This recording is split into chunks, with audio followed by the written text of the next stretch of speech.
La Baleine Endiablée, brasserie indépendante, auberge conviviale.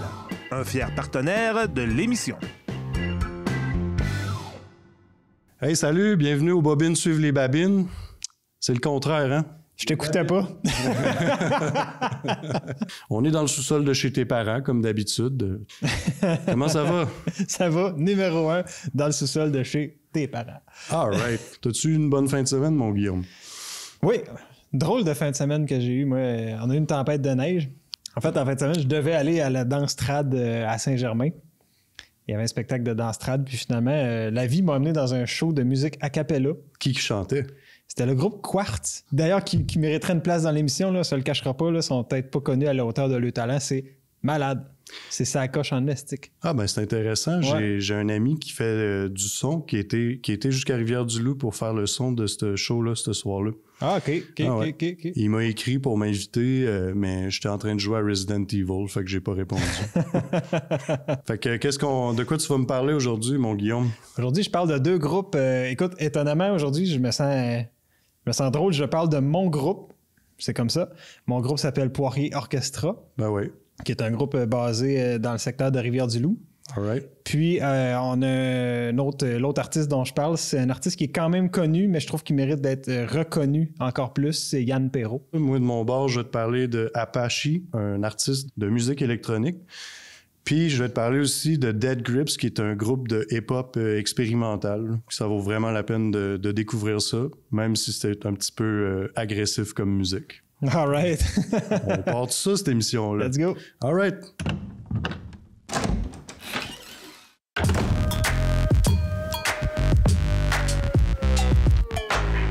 On va commencer par un groupe de dubstep. Oh.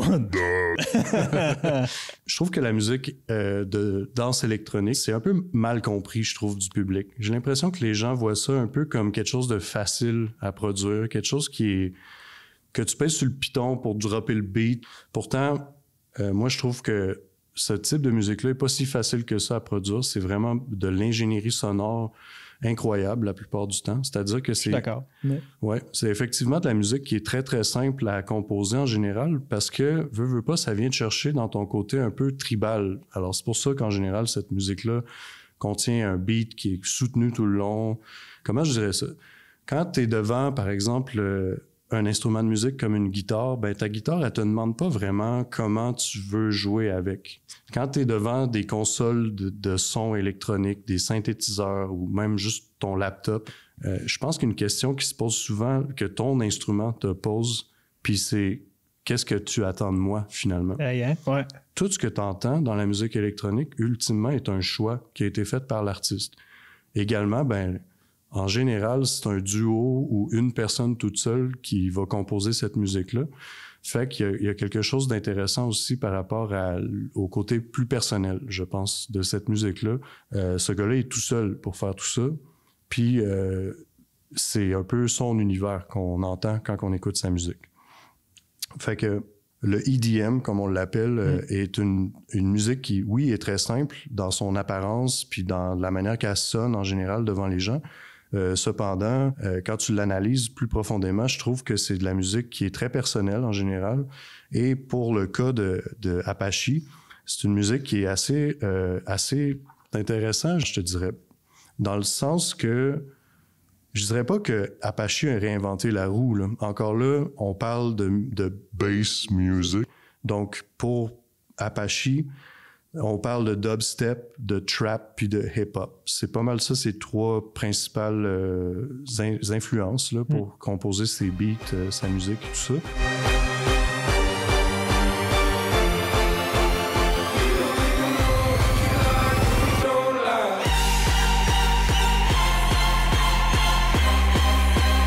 Il mélange ça beaucoup avec la musique classique. Puis c'est là, je pense que c'était très intéressant d'écouter ce qu'il fait. Ouais. Ce gars-là, il s'appelle John the Buck. John the Buck. Il est belge, fait que c'est sûrement pas de même qu'on... John the Buck, le belge. Ouais. John the Buck. Ben, tu sais, en Belgique, il y a comme les Wallons puis les Flamands. Les Wallons puis les Flamands, pardon, entre autres. Mais bref, ce gars-là, il est né en Belgique à la base. C'est pour ça que son nom, c'est ça. C'est peut-être justement un nom flamand. Puis en 2011, il a été signé sur Cannibal Records. Puis ça m'amène, dans le fond, parce qu'il a fait 2 albums là, avant d'arriver à ça. Mais moi, j'ai envie de parler principalement de Renaissance.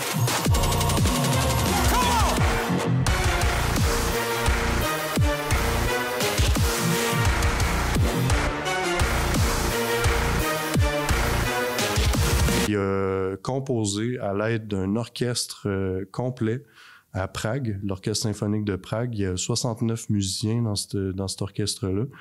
Puis, pour la majorité de son album, il a composé littéralement de la musique originale. La manière qu'il fait cette musique-là est très simplifiée.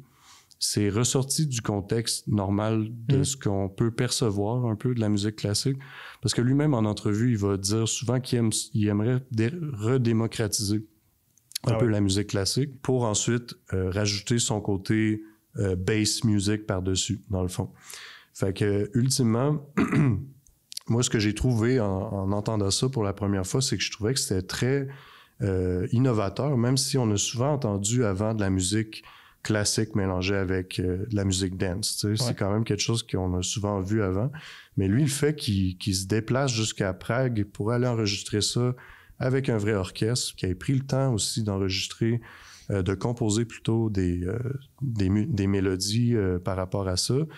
Moi, je trouve que ce que ça donne comme résultat final, c'est quelque chose qui a une excellente synergie entre les deux pour créer quelque chose qu'il lui-même appelle « majestic ». Oh. Lui, il dit que c'est majestic parce que justement, il va aller chercher quelque chose qui est très épique dans son exécution. C'est ultimement 2 choses qui sont très narratives, très puissantes et viscérales, qui sont mélangées ensemble pour donner quelque chose qui, à mon sens, est pas mal encore plus puissant encore que les 2 choses séparées.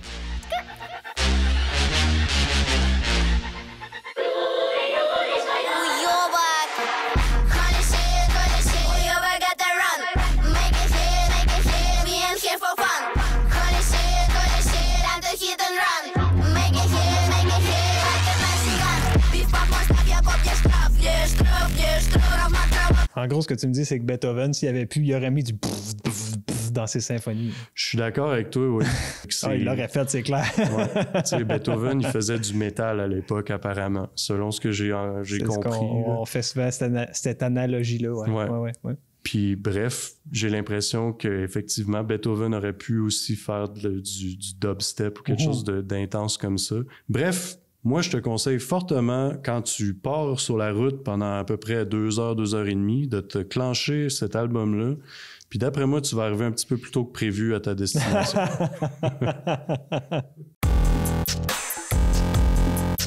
Okay, mais c'est intéressant ça, Apache. Est-ce que Poirier Orchestra, groupe local de la région, Kamouraska-Rivière-du-Loup, peut accoter ça? C'est ça la question.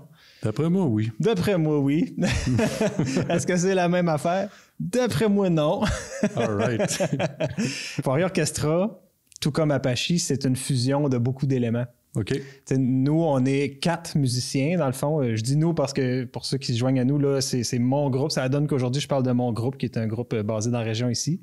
On est Sylvain Poirier, guitariste, chanteur, compositeur des textes. Joseph Wadjiri, qui est un percussionniste d'origine africaine, fait que percussion, drum, chant, texte en africain, c'est lui qui nous amène cette couleur-là. Steve Bou Bédard au saxophone, percussion, saxophone soprano, alto, ténor, excuse, pas alto, je veux pas dire de menterie. Puis moi, je fais contrebasse et back vocals dans cette histoire-là. Puis c'était vraiment un projet qui est comme, on pourrait dire communautaire, là. C'est l'énergie, l'origine, la couleur des 4 membres qui font la musique. Il n'y a pas, par exemple, les gars, j'ai une toune, voici ce que vous avez à jouer. C'est vraiment le contraire. C'est les gars, on veut faire une toune, go! Fragile, il y a des traces qui s'amènent. C'est des traces qui s'amènent. C'est lui qui sait jouer dans les marécages profonds et subtils et toucher ce qui peut naître. Mais toucher.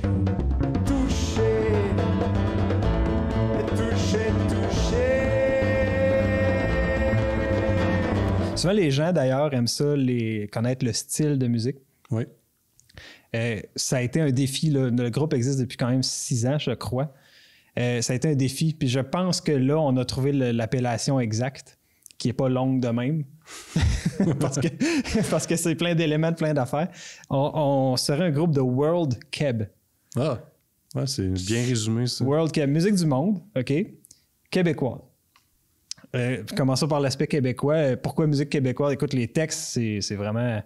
C'est du québécois pur. C'est pas vulgaire, même au contraire, c'est ultra poétique, ultra imagé, avec un propos que je te dirais qui est engagé, tu sais, dans la réalité des Québécois, dans une certaine quête de sens, une certaine quête aussi d'ouverture, tu sais, de libération de nos limites, là, tu sais. On est dans le positif, on est dans le lumineux, je te dirais ça de même. Mais pas dans le quétaine. Faut pas imaginer des petites colombes là, qui volent. Là. On est dans le lumineux, mais pas de même. Fine! Je te rassure. Au niveau de l'instrumentation, on est quand même très folk. Tu sais, c'est tous des instruments acoustiques. Là. Si tu as remarqué, sax, guitare sèche, contrebasse, puis djembé ou drum, tu sais, c'est tout de l'acoustique. Il n'y a rien d'électrique là-dedans ou il n'y a pas de musique électronique. Fait qu'on est vraiment comme, tu sais, très... ancré, on pourrait dire, là, dans les instruments folkloriques. Je me sens de gros guillemets québécois, là, les instruments typiques du Québec, tu sais, ouais. En bois, simplement.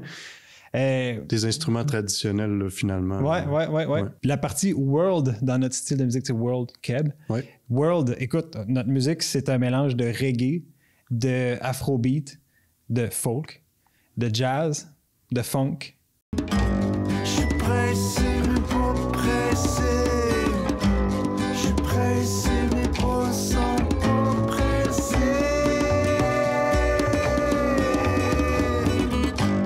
J'arrache mes clôtures puis j'aimerais ça que tu viennes avec moi. Et fort, on prend le beau combat. On a l'ego gonflé aux petites misères. C'est un mouvement de recul, un mouvement qui s'élance.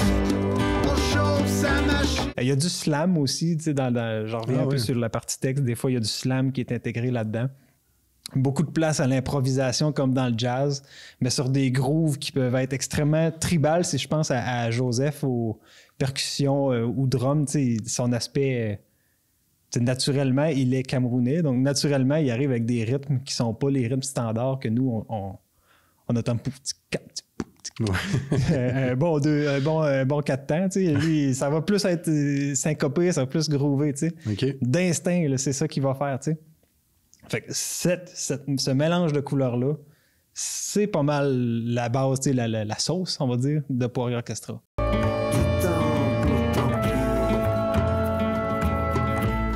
Des dieux ensemblières.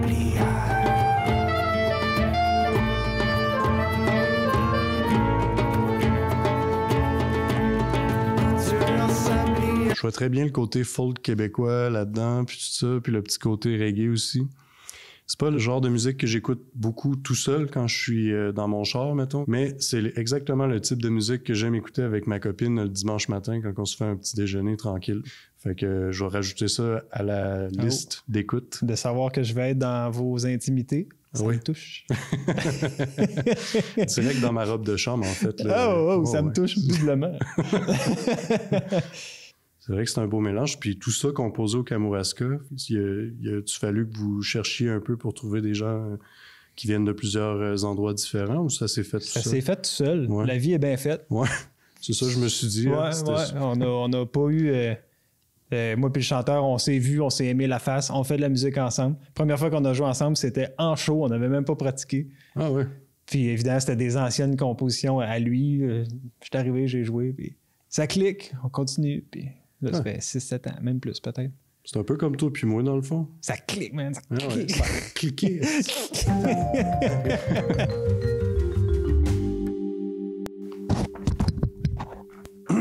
Bon, fait qu'écoute, excellent. J'ai hâte d'aller voir ça en show. Je pense que c'est le genre de musique qui se voit particulièrement bien. Ouais, la vibe est en show. Là. Ouais, c'est ça. C'est du live puis tout ça. Dead Grips aussi, d'ailleurs. Dead Grips, pour moi, c'est un band que tes parents veulent pas que t'écoutes. Tu sais, quand on était jeunes, moi, je me rappelle... Il y avait des bands comme Marilyn Manson, Nine Inch Nails, tu sais que c'était clairement ces bands-là qui était transgressif, puis qu'il fallait pas écouter, puis que tes parents ne voulaient pas, puis tout ça. Ouais. J'ai l'impression que maintenant, c'est rendu plus difficile d'identifier qu'est-ce qui est vraiment transgressif de la même manière que Marilyn Manson a pu l'être à l'époque. Je pense que Marilyn Manson avait quand même un beau rôle à l'époque où il était l'antéchrist, puis tout le monde était d'accord avec ça, puis lui, ben, il faisait de l'argent. Maintenant, tu sais... Le modèle d'affaires fonctionne plus à cette heure. Merde. Non, c'est ça. Avec Bandcamp, la démocratisation de la musique, puis le Mais- fait que presque tout le monde en fait maintenant, puis que tout le monde en vend, ça fait que c'est plus dur d'identifier les enfants terribles de la musique. Mais je pense que Dead Grips, c'est quand même quelque chose de très agressif, de très bruyant, de très intense aussi, puis tout ça. Out of the shadows, barrage of witch tongue, cobra spit over apocalyptic cold, kill a cauldron, smoke, stop music, seriously. It goes, it goes, it goes, it goes, it goes, it goes. Can't stop the groove, look stars, clear off them locks, relentless raw movement for the knock, meter that G-spot body rock connected. Puis à mon avis, ça a une très forte valeur, la musique qui est très forte comme ça, qui est très agressive et tout. Il y a de la musique pour tout le monde, puis pour toutes les conditions, toutes les situations aussi. À mon avis, il y a deux manières de voir la musique agressive, comme je l'ai déjà dit avant. Soit que tu es ou que tu subis. Puis je pense que les gens qui aiment la musique qui est plus violente ou agressive et tout ça, ils se voient comme la personne qui est en train de crier ou de faire quelque chose de très, très bruyant comme ça. C'est un peu une manière pour se défouler finalement. Alors qu'il y en a d'autres qui aiment moins ça parce qu'ils ont plus l'impression justement de se faire crier après ou de recevoir cette violence-là. Avec Dead Grips, on se trompe pas, c'est de la musique qui est transgressive. C'est un groupe de hip-hop expérimental. Moi, je te dirais que c'est probablement le groupe de hip-hop le plus punk que j'ai entendu de ma vie. Les genres sont vraiment mélangés. Il y a de l'industriel, il y a du noise.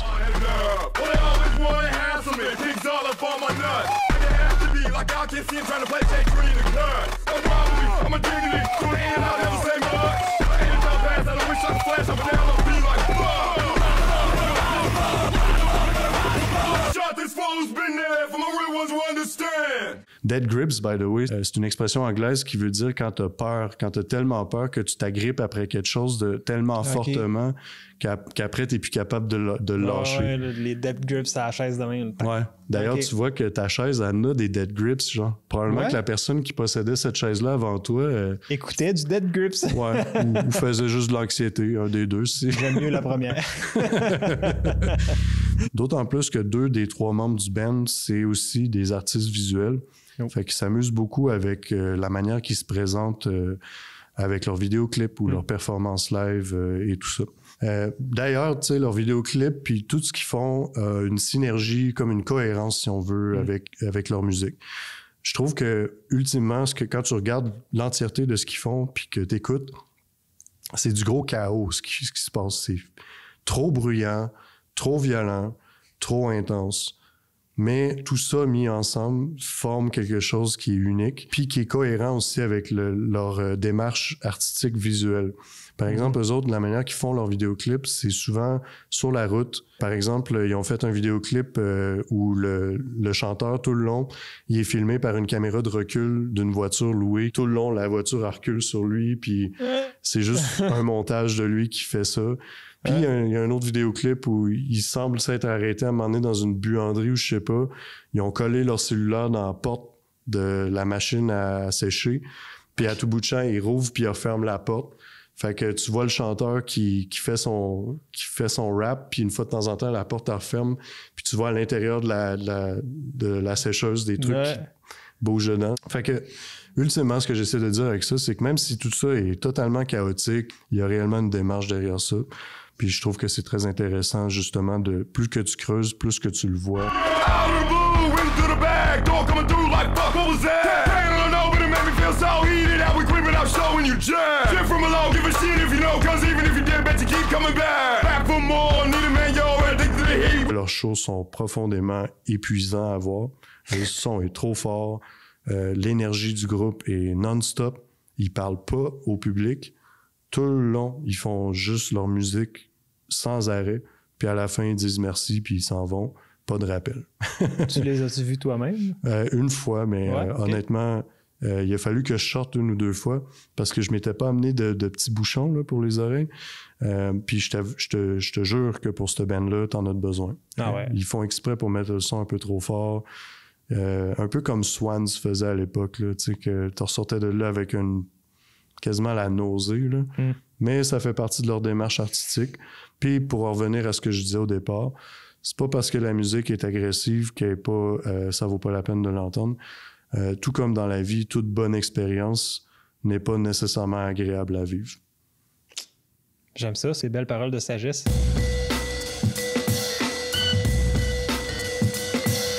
Ah, ben, en tout cas, ça a été une belle découverte, ça. Dead Grips. J'ai hâte de ne pas le mettre dans mon char. Écoute, on sera pas toujours d'accord sur ce qu'on aime. Dis donc, ça vient de où, au fait? Je voulais te demander ça, Dead Grips. C'est américain? Oui, ou... c'est américain. Ça vient de la Californie. Ça a été fondé, je pense, en 2010, là, quelque chose comme ça. OK, cool. C'est un groupe quand même de l'époque de l'Internet, puis tout ça. Il y a comme tout un aspect autour de ça aussi que vous découvrirez vous-même à la maison. C'est ça. C'est ton piece maintenant. Yes. Moi, comme j'ai dit en début d'émission, là, je vais parler de Yann Perrault. Oui. Artiste québécois. Moi, je nous ramène au Québec encore une fois aujourd'hui. Yann Perrault, un artiste, lui, basé plus à Montréal. Là. C'est pas un artiste local. Qui fait quand même de la musique là, depuis longtemps. Si on regarde un peu là, c'est ce qu'il fait, puis c'est hit, si je peux dire. Là, ce gars-là accompagne nos oreilles puis les oreilles des Québécois en général depuis quand même vraiment plusieurs années. Oui. Au niveau radio, il y a tout le temps un hit quelque part qui passe, puis il y a vraiment... Tu sais, il est connu, Yann Perrault. Comme j'ai dit en début d'émission, je veux aujourd'hui non pas le faire connaître, parce que je considère que c'est quelqu'un de connu, mais le faire reconnaître. Tu sais. Oui. Moi, je pense que c'est vraiment hot. C'est un gars-là comme genre d'artiste. Puis c'est pour ça que je le mets de l'avant aujourd'hui. Tu sais. Puis particulièrement aujourd'hui, moi, ce que je veux parler, c'est l'album Le Fantastique Désastre, qui est sorti en 2016, pardon. Dis-je. D'ailleurs, je me suis rendu compte que le Fantastique Désastre, les astres, les étoiles, je ne sais pas si c'est un jeu de mots avec le Fantastique Désastre. Oh! Je le sais pas. Puis j'ai pas trouvé cette information-là, mais je trouverais ça cool. Un désastre fantastique. Je sais pas, ça me parle. Cet album-là, écoute, c'est son dernier album complet qu'il a fait. Puis pourtant, c'est un artiste prolifique qui accompagne plein d'autres artistes, qui produit des chansons pour d'autres, puis il a sorti quand même quelques singles, il a fait une couple d'affaires quand même depuis ce temps-là. Mais tu sais, vraiment un album. Là, j'y vais d'une théorie encore à mon tour. T'en as fait une tantôt, là, c'est la mienne. Il s'est dit, c'est tellement hot cet album-là qu'il va falloir que je me laisse du lousse pour en taper un autre qui est aussi hot ou plus hot. Là, parce que c'est solide, c'est vraiment solide. OK. C'est un album qui est dans le style, je te dirais, électro-pop-rock. Mettons ça de même.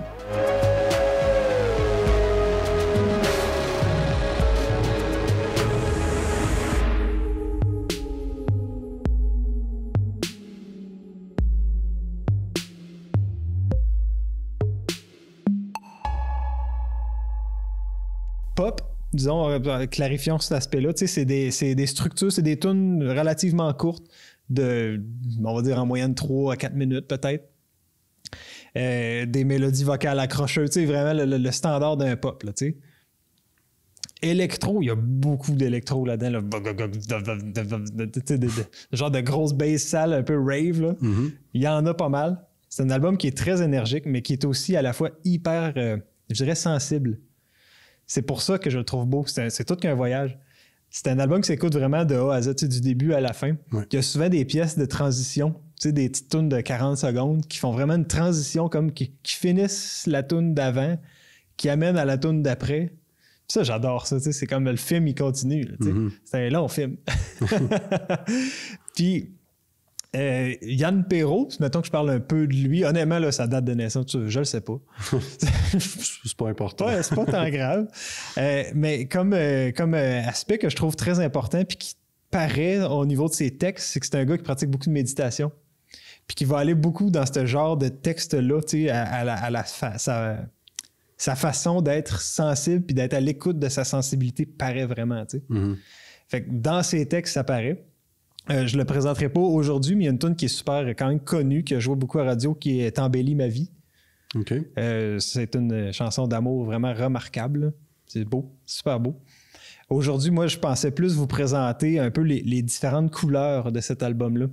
OK. Je vais vous présenter une tune qui est une pièce d'amour pour sa mère, mais qui en même temps intègre des grosses percussions un peu à l'africaine, je trouve. OK.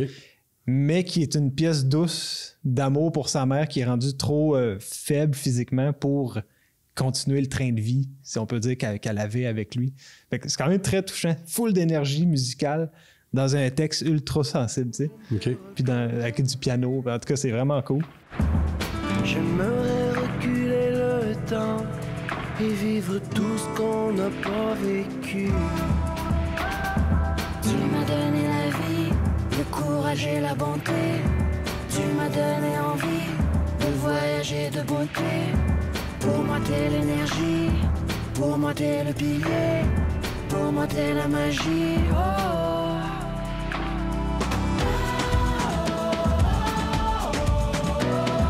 À l'amour et à la mer. Puis la troisième que j'aimerais ça te faire écouter, c'est une tune qui est faite en collaboration avec Pierre Quenders, OK. qui est la tune Faut pas se fier aux apparences. Dehors, au fond, c'est la guerre pour de l'or alors qu'on manque d'air. Faut pas se fier aux apparences, mesdames, messieurs. Faut pas se fier aux apparences, mesdames, messieurs. Ce monde fictif n'a plus de sens, l'argent pèse trop dans la balance, le pouvoir mène à la démence. Faut pas se fier aux apparences. C'est si bon. C'est ça, il y a un impact sur la culture québécoise. Je trouve ça intéressant. Tu sais, il y a ses propos qui sont riches, sa musique qui est riche, sa présence scénique, j'en ai pas parlé, mais c'est un show de la mort. Ouais. Il y a de l'énergie, tu sais, le gars, là. Mais franchement, là, Yann Perrault, je trouve qu'il mérite d'être reconnu.